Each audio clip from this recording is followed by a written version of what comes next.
حضرت عثمان رضی اللہ تعالیٰ کو بہت ستایا گیا. باغیوں نے آپ کو نماز پڑھانے اور خطبہ دینے پر پابندی لگائی. پھر نماز با جماعت کے لیے مسجد میں داخلہ بند کیا. پھر کچھ دنوں کے بعد حضرت عثمان رضی اللہ تعالیٰ کے مکان کا محاصرہ کر لیا. باغیوں کا مطالبہ تھا کہ حضرت عثمان رضی اللہ تعالیٰ عنہ خلافت سے استعفیٰ دے دیں. حضرت عثمان رضی اللہ تعالیٰ کا اس بارے میں پہلا اور آخری فیصلہ یہ تھا کہ میں اس قمیض کو نہیں اتاروں گا جو اللہ تعالیٰ نے مجھے پہنائی ہے. غور سے جملے سنتے رہیے گا.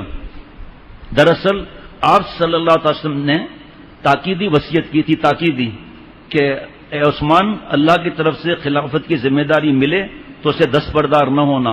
اطاعت اور تو ہے ہی اطاعت ہے. آگے دیکھیے آپ، بھائی جان کس کو پیاری نہیں ہے، اور پھر اتنے وفادار، کٹ مرنے والے، جان دینے والے صحابہ رضوان اللہ علیہ مجمعین، ایک ایک کیسا طاقتور. اس سے دستبردار نہ ہونا. یہ بھی بتاتا چلوں کہ غیب کا علم صرف اللہ تعالیٰ کو ہے، اور اس پہ دلائل بھی دے سکتا ہوں الحمدللہ. 2 ہی دلائل کافی ہیں، 3 ہی کافی ہیں مختصر. لیکن غزوہ احد میں آپ صلی اللہ علیہ وسلم نے فرمایا تھا اس جگہ کا خیال رکھنا. اگر آپ صلی اللہ علیہ وسلم غیب کا علم ہوتا تو اور کس کس کو کھڑا نہ کرتے. 70 صحابہ رضوان اللہ علیہ مجمعین شہید ہوئے. آپ صلی اللہ علیہ وسلم کھانا کھا رہے ہیں، حضرت بلال رضی اللہ تعالیٰ عنہ خدمت اقدس میں حاضر ہوتے ہیں. آپ صلی اللہ علیہ وسلم فرماتے ہیں بلال آؤ میرے ساتھ کھانا کھاؤ. اے محبوب صلی اللہ علیہ وسلم میں روزے سے ہوں. فرمایا اے بلال ہمارا رزق آسمان پر جمع، تمہارا رزق آسمان پر جمع ہو گیا، ہم اپنا رزق یہاں کھا رہے ہیں. کسی کو علم ہو اور وہ کہے روزے دار سے آؤ کھانا کھاؤ، نفلی روزہ. 2. تیسرا ایمان لائے محبوب صلی اللہ علیہ وسلم کچھ لوگ ہمیں حافظ، قراء، علماء دیجئے تاکہ ہمارے قبیلے والے سب انتظار کر رہے ہیں. 70 صحابہ رضوان اللہ علیہ مجمعین، حافظ، عالم، فقی، محدث، کیا کیا حوالے نہیں کیے، جا کے سب کو شہید کر دیا. ایسا ہو سکتا ہے کہ پیغمبر علیہ الصلوۃ والسلام اس طرح نعوذ باللہ ہو؟ جو آپ ایسی باتیں سنیں گے یہ وحی الہی تھی جو آپ صلی اللہ علیہ وسلم کو فرمایا گیا. ورنہ زہر والا گوشت کیسے کھاتے ہیں آپ صلی اللہ علیہ وسلم؟ آپ سوچو آپ ذرا. حضرت حسن رضی اللہ تعالیٰ عنہ کیسے زہر لے لیتے ہیں، حضرت عثمان رضی اللہ تعالیٰ عنہ کو کیا معاملہ ہوتا، حضرت علی رضی اللہ تعالیٰ عنہ کو کیا معاملہ ہوتا، حضرت عمر رضی اللہ تعالیٰ عنہ کو کیا معاملہ ہوتا.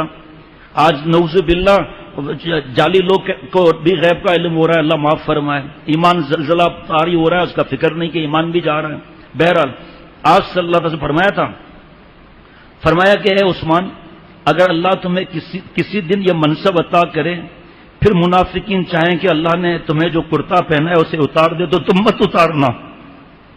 آج صلی اللہ علیہ وسلم سے ارشاد بطور تاکید 3 بار دہرایا گیا. حضرت عثمان رضی اللہ تعالیٰ عنہ کو آپ صلی اللہ علیہ وسلم نے اپنی 2 بیٹیاں دیں. ایک بیٹی کا وصال ہوا، دوسری بیٹی جب تدفین ہو رہی تھی تو آپ صلی اللہ علیہ وسلم کی آنکھوں مبارک سے آنسو جاری تھے. فرمایا میری تیسری بیٹی ہوتی میں عثمان کو دیتا. یہی وجہ تھی جب اشتر نے حضرت عثمان رضی اللہ تعالیٰ سے مل کر انہیں خلافت سے دستبرداری پر مجبور کرنے کی کوشش کی تو داماد مصطفیٰ صلی اللہ علیہ وسلم نے فرمایا کہ اللہ نے مجھے جو قمیض پہنائی ہے میں اسے نہیں اتاروں گا. اگر میری گردن بھی کٹ جائے تو یہ مجھے پسند ہے، لیکن یہ گوارا نہیں کہ آپ صلی اللہ علیہ وسلم کی بات نہ مانوں اور امت کا یہ حال کر جاؤں کہ وہ ایک دوسرے پر حملہ آوار ہوں. آپ رضی اللہ تعالیٰ نے فرمایا کہ اگر تم نے مجھ سے ساتھ ایسا سلوک کیا تو کبھی آپس میں باہم محبت نہ کر سکو گے، کبھی سب ایک ساتھ نماز نہ پڑھ سکو گے، کبھی اکٹھے جہاد نہ کر سکو گے. درجنوں صفحات ہیں جو میں بھی بیان نہیں کر سکتا. حضرت عثمان رضی اللہ تعالیٰ عنہ کی وجہ یہ تھی کہ یہ گروہ جو آپ کی معزولی کا مطالبہ کر رہا تھا منافقین کا، امت کی رائے عامہ کا ترجمان ہرگز نہیں تھا، وہ محض امت کو لڑوانا چاہتا تھا. اگر حضرت عثمان رضی اللہ تعالیٰ عنہ ایک ایسے گروہ کے مطالبے پر جو امت کا صحیح نمائندہ نہیں تھا خلافت چھوڑ دیتے تو قیامت تک یہ روایت بن جاتی کہ جب کسی عادل حکمران یا دیندار امیر کو گرے پڑے لوگ شورش اور احتجاج سے واسطہ پڑتا، اسے عہدے سے مستعفی ہونا پڑتا. اس لیے حضرت عبداللہ بن عمر رضی اللہ تعالی عنہما نے بھی باغیوں کا مطالبہ نہ ماننے کی رائے پر جمے رہنے کا مشورہ دیا، اور حضرت عثمان رضی اللہ تعالیٰ سے عرض کیا کہ آپ اگر خلافت چھوڑ دیں تو کیا آپ ہمیشہ دنیا میں رہیں گے؟ کیسے ایک دوسرے کو مشورے ہو رہے ہیں. اور اگر آپ خلافت نہ چھوڑیں تو کیا یہ لوگ آپ کو شہید کرنے سے زیادہ کچھ کر سکتے ہیں؟ مجھے تو کوئی گنجائش نظر نہیں آتی کہ آپ اس خلافت کو اتار دیں جو اللہ نے آپ کو پہنائی. اگر آپ نے ایسا کیا تو روایت چل پڑے گی۔ یہ حضرت عثمان رضی اللہ تعالیٰ کا مزید سخت امتحان تھا۔ اب سنیں ذرا، حضور صلی اللہ تعالی وسلم نے منافقین کے خلاف تلوار اٹھانے کی جگہ صبر و تحمل اور برداشت کا حکم دیا تھا۔ آج ہمارے جھگڑے خاندان کے بھی کس لیے کہ صبر تحمل نہیں ہے، آپ صلی اللہ علیہ وسلم اطاعت نہیں ہے۔ قرآن پاک میں اللہ فرما رہے ہیں مفہوم کے برائی کا بدلہ بھلائی سے دو، ان قریب تم دیکھو گے کہ تمہارا دشمن بھی تمہارا دوست ہو گیا۔ اور یہ نصیبے والوں کا کام ہے، ہر ایک کا کام نہیں۔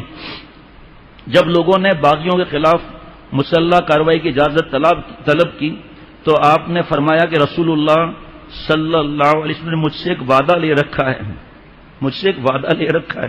آپ صلی اللہ علیہ وسلم تو چلے گئے تھے نا، اللہ کے پاس چلے گئے تھے، پھر تو حضرت ابو بکر صدیق بھی آئے، حضرت عمر رضی اللہ تعالی عنہما بھی آئے، لیکن اس وقت یہ جو ہمیں تعلیم دی جاتی ہے غیب کی کہ سامنے ماں باپ نہیں، نیک آدمی سامنے نہیں، اللہ تو ہے، علم یعلم بان اللہ یرا، کیا انسان کو معلوم نہیں کہ اللہ اسے دیکھ رہا ہے؟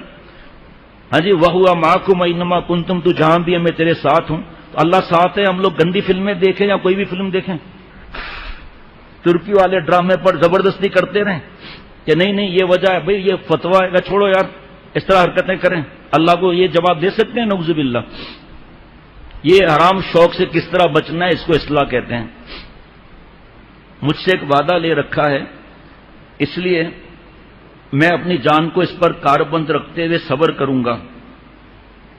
حضرت مغیرہ بن شعبہ رضی اللہ تعالیٰ عنہ نے لڑائی پر اصرار کیا تو حضرت عثمان رضی اللہ تعالیٰ نے فرمایا کہ میں رسول اللہ صلی اللہ تعالی وسلم کے نائبین میں سے وہ پہلا شخص نہیں بننا چاہتا جو امت کا خون بہائے۔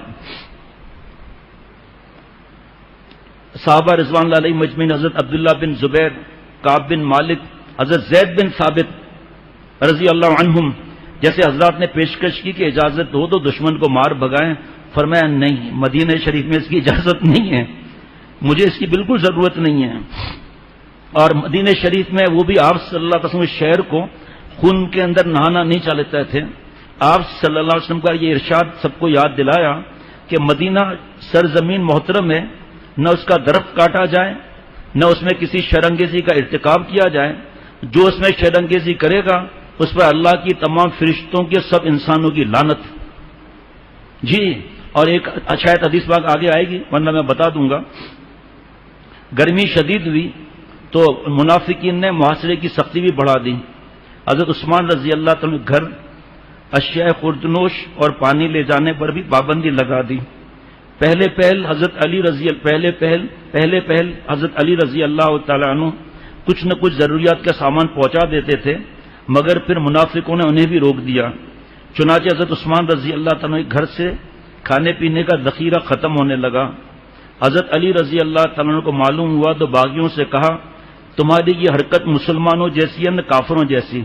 رومی اور ایرانی کافر بھی قیدیوں کو کھلاتے پلاتے ہیں، اس شخص نے تمہیں کیا نقصان پہنچایا ہے جو تم اس کے گھیراؤ اور قتل پر تلے ہوئے ہو؟ مگر یہ پکار صدا بصہرا ثابت ہوئی۔ حضرت علی رضی اللہ تعالیٰ عنہ مایوس ہو کر لوٹنے لگے تو اپنا امامہ کھول کر حضرت عثمان رضی اللہ تعالیٰ نے گھر میں پھینک دیا تاکہ انہیں پتہ چل جائے کہ حضرت علی رضی اللہ تعالیٰ آئے ضرور تھے مگر کچھ نہ کر سکے۔ ایک دن ام المؤمنین حضرت ام حبیبہ رضی اللہ تعالیٰ عنہ ایک خچر پر کھانے پینے کا سامان لاد کر حضرت عثمان رضی اللہ تعالیٰ نے گھر کی طرف تشریف لائیں، مگر منافقین نے رسول اللہ صلی اللہ علیہ وسلم کے ناموس کی لاج بھی نہ رکھی، ان سے بدتمیزی کی، سامان چھین لیا اور خچر کو اس طرح مار بھگایا کہ ام المؤمنین گر کر زخمی ہوتے ہوتے بچیں۔ ساتھ ساتھ یہ بھی بتاتا چلوں یہ کون تھے؟ یہ یہود و نصارہ منافق تھے جن کی آج ہم نقل کر کے خوشیاں مناتے ہیں۔ Valentine day, new year day, WhatsApp, Facebook, YouTube کی گندگیاں، سالگرہ، مہندی، مایوں، مخلوط تعلیم، بیٹیوں کا جاب کرنا، ہر بات میں نعوذ باللہ ان کی نقل۔ حضرت عثمان رضی اللہ تعالیٰ کے محاصرے کے بقیہ دن بڑی تکلیف میں گزرے۔ آپ کے پڑوسی حضرت عمر رضی اللہ تعالیٰ بہت چھپ چھپا کر تھوڑا بہت کھانا پینا اپنے گھر سے آپ کے پاس بھیج دیتے تھے جس سے کچھ نہ کچھ گزارا چلتا تھا۔ ایک دن حضرت ام المؤمنین حضرت صفیہ رضی اللہ تعالیٰ عنہ بھی حضرت عثمان رضی اللہ تعالیٰ کے لیے مدد کے لیے نکلی مگر راستے میں اشتر ظالم نے ان کی سواری کو تماچا مار کر واپس کر دیا سواری کو۔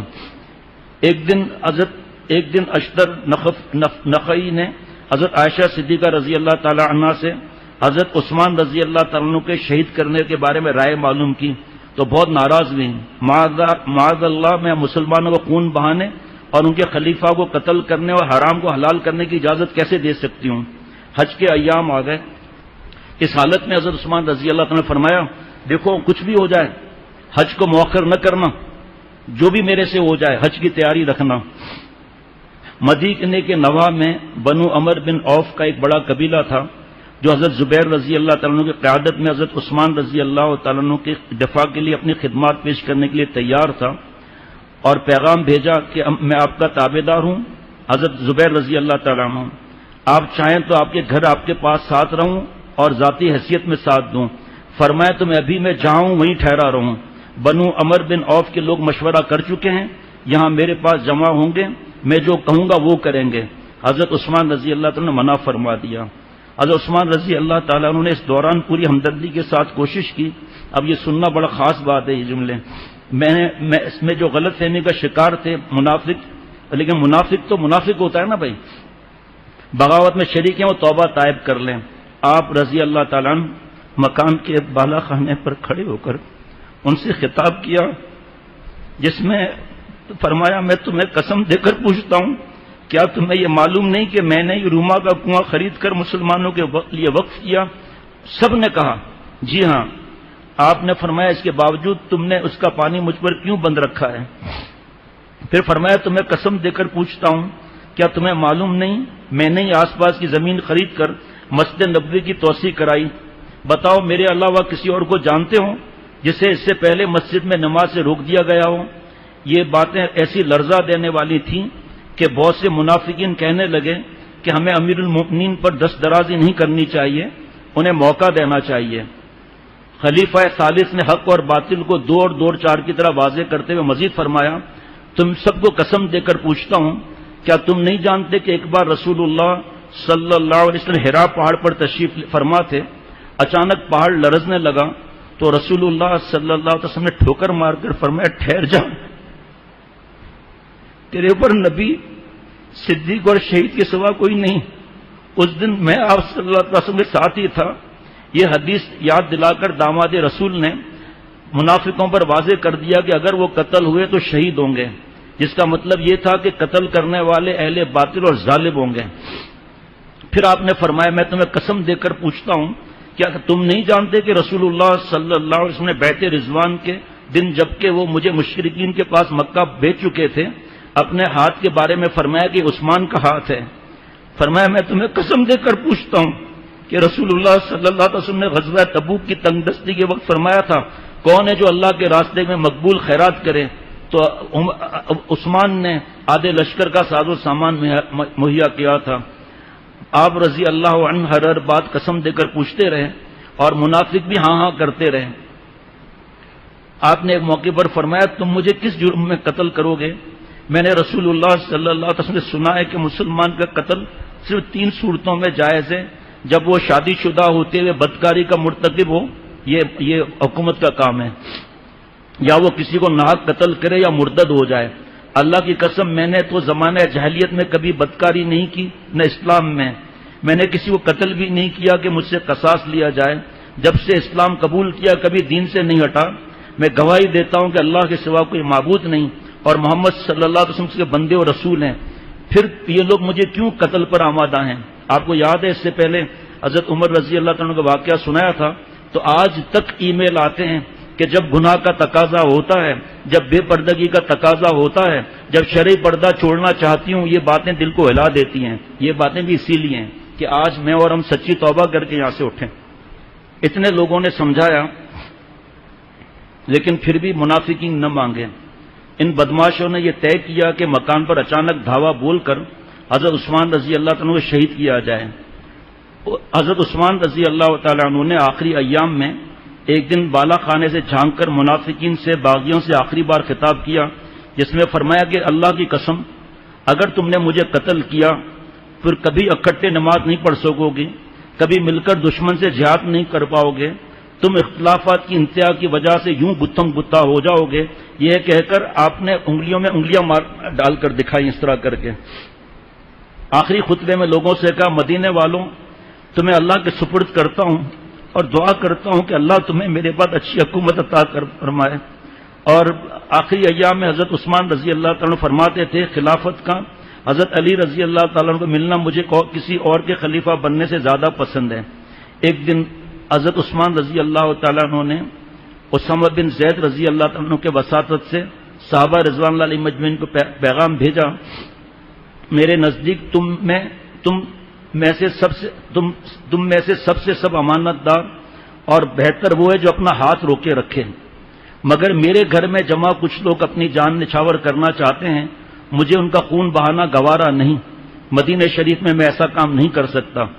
آپ جہاں تک کہا گیا تھا کہ آپ مدینہ شریف پھر خالی کر دیں، پھر ان کو سبق سکھاتے ہیں، پر میں کیوں خالی کروں محبوب صلی اللہ علیہ وسلم کے در کو؟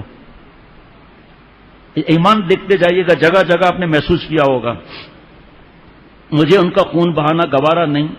آپ حضرت علی رضی اللہ تعالیٰ کے پاس جائیں اور ان سے کہیں کہ لوگوں کا معاملہ اب آپ کے حوالے ہیں، آپ وہی کریں جو اللہ تعالیٰ آپ کے دل میں ڈالیں۔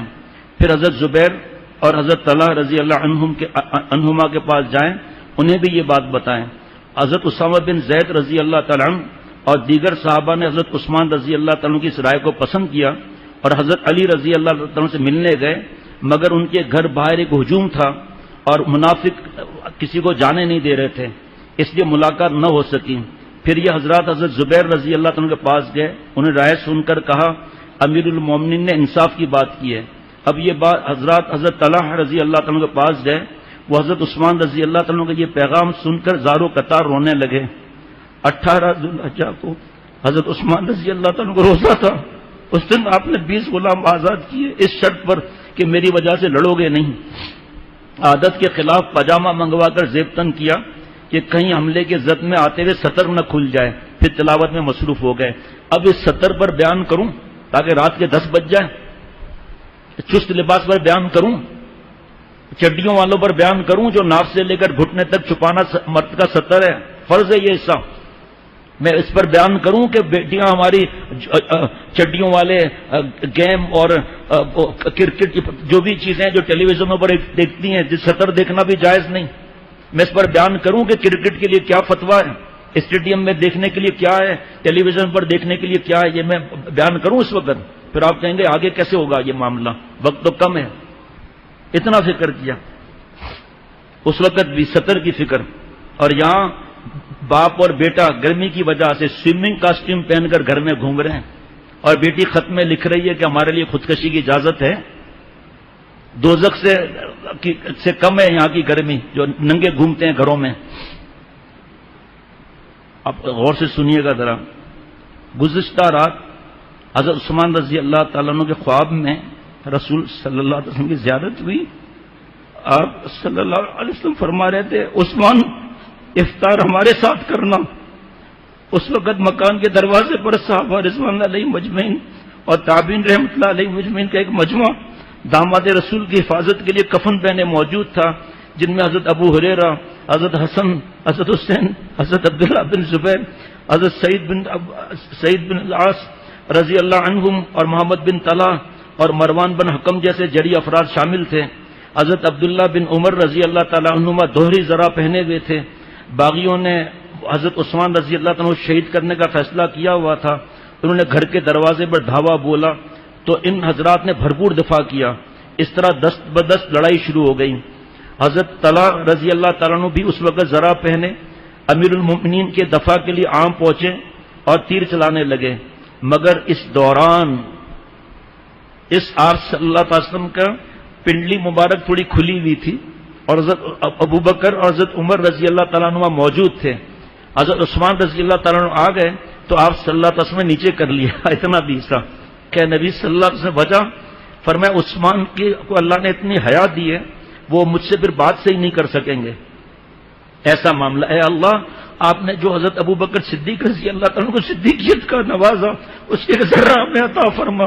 آپ نے حضرت عمر رضی اللہ تعالیٰ عنہ کو جو حق اور باطل میں فرق کرنے کا دیا ہم اس کا ایک قطرہ عطا فرما. اے اللہ آپ نے جو عثمان رضی اللہ تعالیٰ حیات دی اس میں ایک ذرہ ایک مجھے اور ہماری اولاد اور ہماری مسلمان بہو بیٹیوں کو ہماری اولاد اور قیامت تک کی ضروریات ہمیں عطا فرما. اے اللہ آپ نے حضرت علی رضی اللہ تعالیٰ کو شجاعت دی اس میں سے قطرہ ہمیں عطا فرما تاکہ ہم نفس اور شیطان اور معاشرہ کی غلامی میں نہ آئیں. آمین کہنا چاہیے. ڈھیلا بھی آمین نہیں کہنا چاہیے, آمین زوردار کہنا چاہیے. ہاں تو یہ کون سی چیز ہے جس کے لیے ہم گھبرائیں؟ سنیے آگے. حضرت عثمان رضی اللہ تعالیٰ نے قسم دے کر اپنے حامیوں کو کہلوایا کہ سب لوگ اندر آ جائیں. چنانچہ یہ حضرات واپس آ گئے, مکان کا پھاٹک بند کر دیا گیا. حضرت عثمان رضی اللہ تعالیٰ نے اب اپنے محافظوں کو حتمی طور پر کہہ دیا کہ وہ پہرا ختم کر کے اپنے اپنے گھروں کو چلے جائیں. آپ رضی اللہ عنہ نے یہ واضح فرما دینا چاہتے تھے کہ خلافت کو آپ نے اللہ اور رسول کی امانت کے طور پر سنبھالا ہوا ہے. یہ کوئی بادشاہی نہیں جسے سرمایہ عیش و آرام کے لیے جمع کیا جائے, چھینا جائے. آپ نے فرمایا تم میں سے جو بھی میرے حکم کی تعمیل ضروری سمجھتا ہے وہ اپنا ہاتھ روک لے, اسلحہ رکھ دے.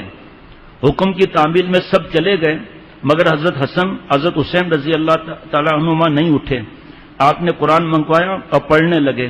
اس دوران حضرت حسن رضی اللہ تعالیٰ سے کہا کہ تمہیں قسم دیتا ہوں تم چلے جاؤ. پھر دو آدمیوں کو بلا کر بیت المال کی حفاظت کی ذمہ داری انہیں سونپ دی. گویا آخری وقت میں بھی فکر تھی تو امت کے حقوق کی. آپ نے ایک ایک کر کے سب کو پہرے سے ہٹا دیا اور حضرت حسن اور حضرت حسین رضی اللہ تعالیٰ عنہما سب سے آخر میں نکلے. صحابہ رضوان اللہ علیہ مجمعین اور تابعین آخری وقت میں آپ کے گھر کی حفاظت صرف اس لیے ترک کی کہ حضرت نے حکم دیا اور قسم دیا, ورنہ وہ دل و جان سے کٹ مرنے کو تیار تھے. آپ رضی اللہ تعالیٰ عنہ گھر کے مردانہ حصے میں تنہا تلاوت میں مشغول ہو گئے. زنان خانے میں اہل و عیال کے سوا کوئی نہ تھا. کمرے کا دروازہ کھلا پڑا تھا, کوئی بھی اندر آ سکتا ہے. باغیوں نے مطلع صاف دیکھا تو ایک پستہ قد شخص گھر کے اندر جائزہ لینے کے لیے بھیجا. وہ بھیڑیے کی طرح دبے پاؤں اندر گیا. اندر جھانک کر دیکھا کوئی پہرا نہیں ہے. اب باغیوں نے بے فکر ہو کر حضرت عثمان رضی اللہ عنہ شہید کرنے ایک شخص کو بھیجا. یہ انہی باغیوں لوگوں میں سے تھا جو غلط فہمی میں مبتلا کیے گئے تھے. اسے یکدم حملہ کرنے کی جرأت نہ ہوئی, بس اتنا کہہ پایا کہ آپ خلافت چھوڑ دیں, ہم آپ کو کچھ نہیں کہیں گے. حالانکہ یہ منافقت تھی. ویسے ہی اس کی تفصیل آگے ہے کہ اس بات میں بھی انہوں نے کرنا نہیں تھا, لیکن حضرت عثمان رضی اللہ تعالیٰ کو تو آپ صلی اللہ علیہ وسلم کی بات پر عمل کرنا. فرمایا میں اللہ تعالیٰ کی عطا کردہ قمیص کو کیسے اتار سکتا ہوں؟ میں اسی حال میں رہوں گا یہاں تک کہ اللہ تعالیٰ سعادت مندوں کو معزز اور بدبختوں کو ذلیل کر کے دکھائے گا. وہ شخص لرز گیا, باہر جا کر کہنے لگا ان کا قتل ہمارے لیے حلال نہیں. ایک شخص اور آیا, آپ رضی اللہ تعالیٰ نے سے کہا میرے اور تمہارے درمیان یہ اللہ کا کلام موجود ہے. اس شخص کے ضمیر میں بھی کچھ رمق باقی تھی, وہ بھی ہچکچایا چلا گیا. یک کے بعد دیگرے آدمی بھیجے لیکن سب ڈر کر واپس آ گئے. ایک شخص گیا اور اس نے حضرت عثمان رضی اللہ تعالیٰ کی داڑھی کو پکڑ لیا. تو حضرت عثمان رضی اللہ تعالیٰ نے فرمایا تم مجھ سے ایسا برتاؤ کر رہے ہو جو تمہارے والد دیکھتے تو کبھی پسند نہ کرتے.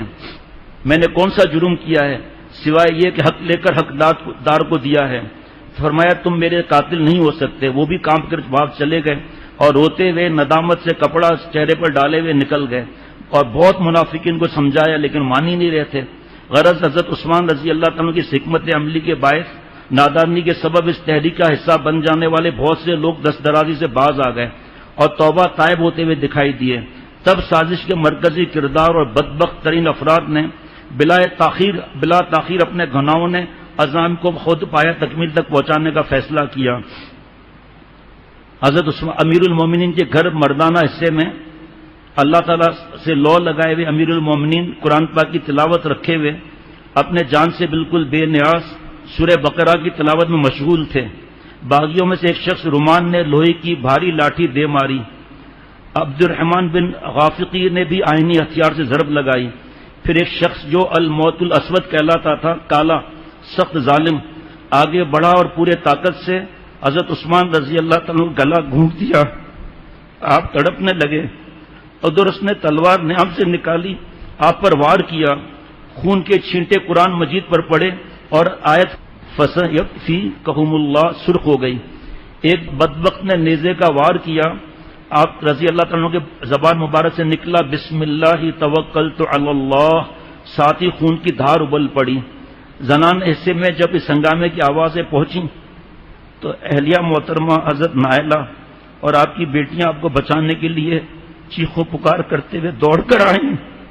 حضرت نائلہ نے وفاداری کی انتہا کر دی اور بچانے کے لیے آپ پر گر گئی۔ تب ایک ظالم سودان بن عمر نامی ظالم نے تلوار کھینچ کر آگے بڑھا۔ حضرت نائلہ رضی اللہ تعالیٰ نے تلوار کی دھار پکڑنے کی کوشش کی تو انگلیاں کٹ گئیں۔ مصر کے ایک شخص نے تلوار کی نوک آپ کے سینے پر رکھ کر اپنا وزن اس پر ڈال دیا، تلوار جسم سے آر پار ہو گئی اور داماد پیغمبر تیسرے خلیفہ ذو النورین سیدنا حضرت عثمان بن عفان رضی اللہ تعالیٰ روح پاک جسد خاکی سے پرواز کر گئی۔ انا للہ و انا الیہ راجعون۔ غروب آفتاب سے ذرا پہلے کا وقت تھا اور آپ صلی اللہ علیہ وسلم کے ساتھ افطار کرنا حضرت عثمان رضی اللہ تعالیٰ کا مقدر تھا، رات کو ہی خواب دیکھا تھا۔ یہ باتیں ہیں، ترکی کا ڈرامہ نہیں ہے۔ فیس بک، یوٹیوب اور ویڈیو گیم اور کارٹون حرام اور فلمیں کے لیے اللہ نے پیدا نہیں کیا۔ اپنے اولاد کو نیک بنانا، خود نیک بننا، لڑکیوں کے ساتھ دوستیاں، ان کو گھمانا پھرانا، حرام کام کرنا، آنکھوں کا زنا کرنا۔ بخاری شریف کی حدیث پاک کہ زنا العین نظر بازی آنکھوں کا زنا ہے۔ اتنا بڑا گناہ ہے کہ ہم سوچ بھی نہیں سکتے۔ ہاتھ سے جوانی برباد کرنا، ماں باپ کی آہ لینا اور پڑھائی کے اندر اتنا مشغول ہو جانا جو کہ منع نہیں کہ قرآن پاک پڑھنا نہ آتا ہو۔ حضرت عثمان رضی اللہ تعالیٰ کے واقعہ کا کتنے لوگوں کو پتہ ہے؟ اور شیکسپیئر کا، ڈارون کی تھیوری کا، اس کے بارے میں آپ کیا کہتے ہیں؟ فیشن کا، انگریزوں کی نقل، یہود و نصارہ کی نقل، یہ سب کچھ لمحوں میں ہو گیا۔ اس دوران حضرت عثمان رضی اللہ تعالیٰ کچھ غلام جنہیں آپ نے اس روز شرط کے ساتھ آزاد کیا تھا کہ وہ ہتھیار نہ اٹھانے کا وعدہ کریں، دوڑتے ہوئے اس طرف آ گئے۔ ان میں سے ایک غلام نے سودان پر تلوار کا وار کیا، اس کا سر تن سے جدا کر دیا۔ دوسرے غلام نے ایک اور باغی کو موت کے گھاٹ اتار دیا۔ تیسرے نے ایک اور ظالم جو اس نے حضرت نائلہ رضی اللہ تعالیٰ سے دست درازی کر کے تلوار سے انگلیاں کاٹ دی تھیں، آخر یہ دونوں غلام شہید ہو گئے۔ حضرت عبداللہ بن زبیر، حضرت حسن رضی اللہ تعالیٰ عنہما، مروان بن حکم ہنگامے کی آواز سن کر گھر میں داخل ہو گئے اور باغیوں سے لڑتے لڑتے شدید زخمی ہو گئے۔ بعد میں مدینے کے لوگوں نے ان تینوں کو لہو لہان حالت میں اٹھایا۔ باغیوں نے گھر کی ہر چیز لوٹ لی، برتن بھی نہ چھوڑے، پھر بیت المال کی طرف لپ کے اسے بھی لوٹ لیا۔ ان کا یہ کردار گواہ تھا کہ وہ منافق کیسے ہیں۔ حضرت عثمان رضی اللہ تعالیٰ کی شہادت کی خبر جنگل کی آگ طرح مدینہ شریف میں پھیل گئی، لیکن حضرت عثمان رضی اللہ تعالیٰ ایسے لوگوں کو مقرر کیا تھا کہ کوئی بھی تلوار نہ اٹھانے پائے، میرے بعد بھی، وہ سب تفصیل ہے۔ اسی رات حضرت علی، حضرت طلحہ، حضرت حسن، حضرت زید بن ثابت، حضرت کعب بن مالک رضی اللہ عنہم اور عام صحابہ جوک در جوک حضرت عثمان رضی اللہ تعالیٰ کے گھر تشریف لے آئے۔ جنازے میں بہت زیادہ لوگ تھے۔ جنازہ قصر عثمان میں رکھا گیا، لوگ جا کے دیکھتے تھے۔ شہید کو غسل نہیں دیا گیا، کپڑے ہی کفن قرار پائے گئے۔ جنازے کی چارپائی لائی گئی، مروان بن حکم نے نماز جنازہ پڑھائی۔ اس کے بعد جنازے کو بقی کے قبرستان میں لے جایا گیا۔ جس جگہ حضرت عثمان رضی اللہ تعالیٰ کی تدفین ہے نا، وہاں اللہ موقع دے تو کھڑے ہو کر دل کی حالت دیکھنا کہ دل کی حالت کیا ہے۔ خدا کی قسم جان پیاری ہوگی، گناہ کرنا راس نہیں آئے گا۔ ارادہ کریں، کونوا مع الصادقین کو اللہ نے فرض فرمایا، سچوں کے ساتھ رہنے کو۔ اتقوا اللہ کو اللہ نے فرض فرمایا، گناہ چھوڑنے کو۔ اللہ تعالیٰ نے فرمایا ضرور ظاہر اسمی و باطنا، ظاہری گناہ بھی چھوڑ دو، باطنی گناہ بھی چھوڑ دو۔ گندی فلموں کو فارورڈ کرنا، لڑکیوں کے دوستیاں کرانا، ان کے ساتھ گھومنا، ویلنٹائن ڈے میں ہوٹل میں کمرہ بک کرانا۔ ابھی میری بھی حالت ہو رہی ہے، ہم سب کی حالت ہو رہی ہے کہ ہم آج کے بعد گناہ نہیں کریں گے، پھر ٹھنڈے پڑ جاتے ہیں۔ اگر آج ارادہ پکا کر کے اپنی اصلاح کرائیں کسی اللہ والے ان کے غلام سے جو کہ فرض ہے، پھر دیکھو کیسے پٹڑی چلتی ہے انشاءاللہ تعالی۔ اس کے بعد جنازے کو بقی کے قبرستان لے جایا گیا۔ عفت و حیا کا یہ آفتاب بقی کے خاک پاک میں روپوش ہو گیا۔ یہ بات طے ہے کہ شہادت کے وقت مدینہ شریف میں حضرت عثمان رضی اللہ عنہ حامی صحابہ اور تابعین بڑی تعداد میں موجود تھے۔ آپ کے دفاع پر آپ قدرت رکھتے تھے۔ ان کا ہاتھ روکنا حضرت عثمان رضی اللہ عنہ کی قسم دینے کی وجہ سے تھا، اور حضرت عثمان رضی اللہ عنہ قسم دینا آپ صلی اللہ علیہ وسلم کی وصیت کے باعث تھا۔ ورنہ کوئی بڑی بات نہ تھی۔ حضرت عثمان رضی اللہ تعالیٰ عنہ کو بقی کے قبرستان میں دفن کر دیا گیا۔ تدفین میں شریک ہونے والے ایک بزرگ نے کا بیان ہے کہ ہمیں ایک بہت بڑا مجمع اپنے پیچھے آتا دکھائی دیا، ہم حیران ہوئے تو آواز آئی گھبرائیں نہیں، ہم آپ کے ساتھ شریک ہونے آئے ہیں۔ یہ فرشتے تھے جو جنازے اور تدفین میں شامل ہوئے۔ پورے عالم اسلام میں اس المیہ پر سوگ کی حالت طاری تھی، لوگ زاروں قطار روتے، حضرت عثمان رضی اللہ تعالیٰ عنہ کی خوبیوں کو یاد کرتے۔ فرماتے ہیں کہ میں نے حضرت بصرہ میں حضرت عثمان رضی اللہ تعالیٰ عنہ کی شہادت کی خبر پر بزرگوں کو جس قدر روتے دیکھا اس کی کوئی اور مثال کبھی نہیں دیکھی۔ لوگ اتنا رو رہے تھے کہ داڑیاں بھی آنسوں سے تر ہو گئیں۔ اب اس کے اندر جو نصیحتیں ہیں اس میں سب سے پہلی نصیحت اللہ تعالیٰ پر ایسا ایمان، آپ صلی اللہ علیہ وسلم پر ایسا ایمان، اور دوسری نصیحت کہ آپ صلی اللہ علیہ وسلم نے جتنے باتیں فرمائیں، غیبت سے بچنا، ماں باپ کی خدمت، ان سے معافی، انتقام نہ لینا، تفصیل کا موقع نہیں، سنتوں پر عمل کرنا، جان جائے تو جائے، گناہ نہ کرنے سے کیا ہوگا، زیادہ سے زیادہ جان جائے گی، جان نہیں جائے گی، نیم جا بستانہ تو 100 جان دہت۔ اے اللہ آپ تو ایسے پیارے ہیں کہ گناہ نہ کرنے سے آدھی جان تو جاتی ہے، لیکن 100 جان اللہ اور عطا فرماتے روح میں، تو 100 اور آدھی جان ہوگی۔